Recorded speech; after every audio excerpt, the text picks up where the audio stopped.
Assalamualaikum warahmatullahi wabarakatuh. Jumpa kembali dengan saya dalam video pembelajaran kimia kelas 12 IPA.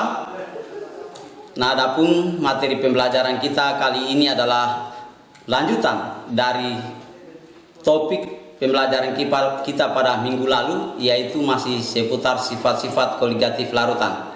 Nah, adapun tujuan pembelajaran kita pada kali ini itu ada 3. Yang pertama, siswa dapat menjelaskan hubungan antara penurunan tekanan uap jenuh, kenaikan titik didih, dan penurunan titik beku. Yang kedua, siswa dapat menentukan atau menghitung penurunan titik beku larutan. Dan yang ketiga, siswa dapat menghitung kenaikan titik didih larutan. Nah, baik. Untuk itu kita coba menelaah hubungan antara penurunan tekanan uap, kenaikan titik didih, dan penurunan titik beku larutan.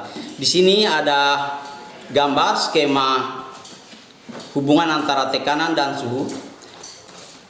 Berdasarkan grafik ini, kita pada posisi mana tekanan uap itu akan menurun dan pada posisi mana titik didih akan naik, sebaliknya titik beku akan menurun. Nah, akibat penambahan zat terlarut dalam suatu larutan itu menyebabkan penurunan tekanan uap. Kemudian yang berikut, titik didih itu terjadi apabila tekanan uap di dalam larutan sama dengan tekanan uap pada luar sekelilingnya tadi. Nah, untuk menjelaskan hubungan penurunan tekanan uap, kenaikan titik didih, dan penurunan titik beku larutan, di sini saya tampilkan grafik hubungan suhu dan tekanan, di mana untuk zat cair dalam hal pelarut murni itu mendidih pada suhu 100 derajat Celcius dan membeku pada 0 derajat Celcius dalam tekanan 1 atmosfer atau 760 mm Hg.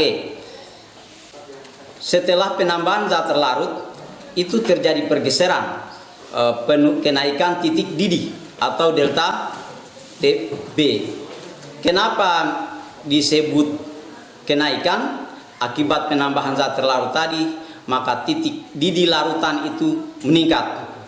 Kemudian yang berikut, penurunan titik beku itu terjadi akibat penambahan zat terlarut, maka juga mengalami pergeseran penurunan titik beku, termasuk penurunan tekanan uap. Untuk lebih jelasnya kita bisa lihat grafik berikut ini. TF itu menunjukkan titik beku pelarut pada 0 derajat Celcius. Sedangkan TF aksen itu menunjukkan titik beku larutan. Sebaliknya, TB itu menunjukkan titik didih pelarut dan TB aksen menunjukkan titik beku larutan. Di sini ada selisih. Selisih tadilah yang disebut perubahan titik didih larutan atau kenaikan titik didih, dan TF dari TF ke TF aksen itu perubahan penurunan titik beku. Nah, soal-soal seperti ini kita di ujian nasional biasanya dituntut menunjukkan pada posisi mana terjadinya pembekuan zat pelarut atau zat terlarut atau dalam hal ini larutan, dan posisi tempat terjadinya titik didih pelarut maupun titik didih larutan. Untuk pada garis putus-putus ini menunjukkan perubahan atau titik didih larutan dan titik beku larutan. Sedangkan yang pada garis yang tidak putus-putus itu titik didih pelarut dan titik beku pelarut. Untuk lebih jelasnya mungkin para siswa sekalian bisa lebih menelaah pada beberapa literatur.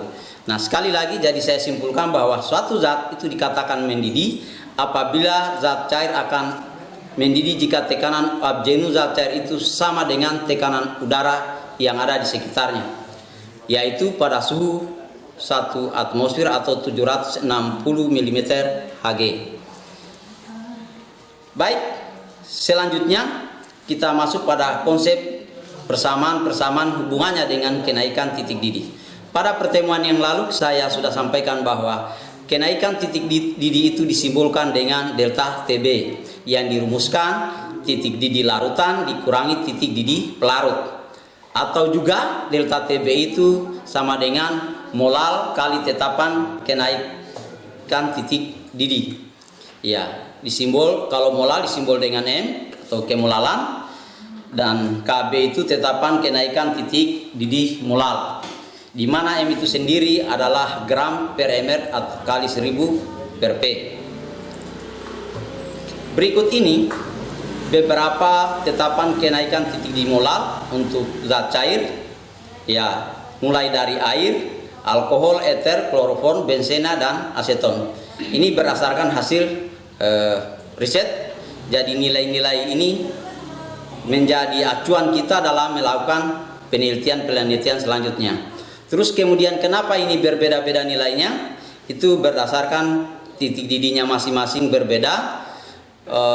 Pada prinsipnya yang larutan organik itu memiliki titik didih paling rendah karena kan gampang menguap. Selanjutnya penurunan titik beku atau delta TF. Delta TF ini juga dirumuskan titik beku pelarut dikurangi titik beku larutan, atau delta TF sama dengan molal kali KF. KF itu tetapan penurunan titik beku larutan. Untuk molalitas sama dengan konsep yang saya sampaikan tadi, gram per ml kali 1000 per P.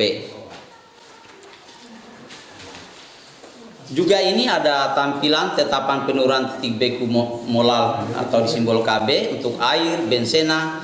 Air itu pada 0 derajat Celcius, benzena 5,4, fenol 39, naftalina 80, kamfer 180, nitrobenzena 5,6. Jadi ini juga merupakan hasil riset. Jadi dalam kegiatan kita, dalam penentuan, kalau tidak dimunculkan di soal, maka bisa melihat tabel seperti ini. Nah, berdasarkan konsep tadi, persamaan tentang delta TF dan delta TB, untuk lebih memberikan pemahaman kepada kita, maka di sini saya berikan contoh soal. Soalnya itu adalah apabila sukrosa dengan MR 342 gram per mol sebanyak 3,42 gram dilarutkan ke dalam 150 ml air. Tentukanlah A. penurunan titik beku larutan, B. kenaikan titik didih larutan. Jadi dalam satu soal kita bisa menentukan besarnya kenaikan titik didih dan penurunan titik beku. Jika diketahui KB air itu berdasarkan tabel yang ada tadi 0,52 derajat 0,52 dan KF air 1,86, massa jenis air 1 gram per mililiter. Nah, jadi untuk menyelesaikan soal ini, karena massa pelarut belum diketahui, hanya volumenya 150 ml, maka kita rubah ke gram, kita konversi, di mana massa jenis air 1 gram per mililiter kali 150 ml, maka satuan mil akan saling meniadakan sehingga yang ada tinggal gram. Jadi massa air yang diperoleh itu sebanyak 150 gram.